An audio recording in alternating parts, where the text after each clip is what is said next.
రాబోయే రవితేజ గారు కానీ వెరీ ఛాలెంజింగ్ వాళ్ళ ప్రీవియస్ ఫిలిమ్స్తో పోలిస్తే.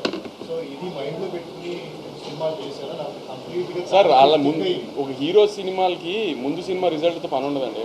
మన సినిమా కంటెంట్ ఎలా ఉంది, మన సినిమా ప్రమోషన్ ఎలా ఉంది, మన సినిమా ప్రమోషన్ మెటీరియల్ ఎలా ఉంది, అది నచ్చితే జనం థియేటర్కి వస్తే, థియేటర్కి వచ్చిన జనం నచ్చితే అది ఆటోమేటిక్గా కంటిన్యూ అవుతుంది. ఆ రెండు సినిమాలు గ్యారంటీ హిట్ సినిమాలు అండి, ప్రాబ్లం ఏం లేదు. చాలా కాన్ఫిడెంట్గా చెప్తున్నాను.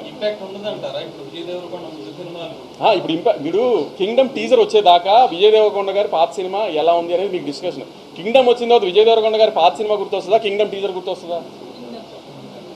కింగ్డమ్ టీజర్ చూసుకుని కింగ్డమ్ ఎలా ఉంది అని యాంటిసిపేషన్తో థియేటర్కి వస్తారు, కానీ ఆయన పాత సినిమా రిజల్ట్స్ గురించి థియేటర్కి రారు కదా.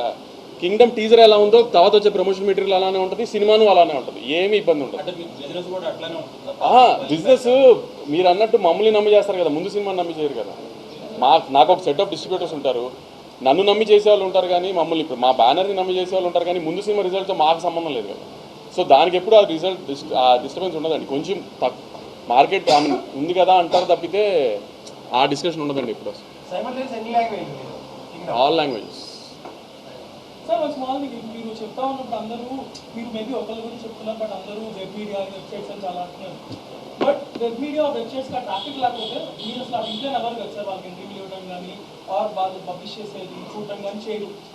End of the day print ఉంది, ప్రింట్ గా చూడట్లేదు అసలు, మీరు అన్న ప్రింట్ గా చూడట్లేదు. ప్రింట్ వాళ్ళు కూడా okay okay okay fine, I take that back. Okay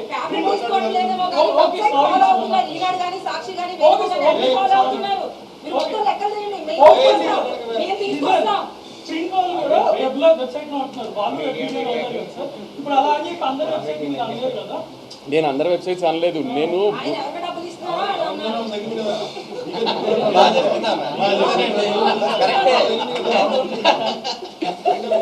ఒకరిని టార్గెట్ చేసి అనట్లా. నేను అంటుంది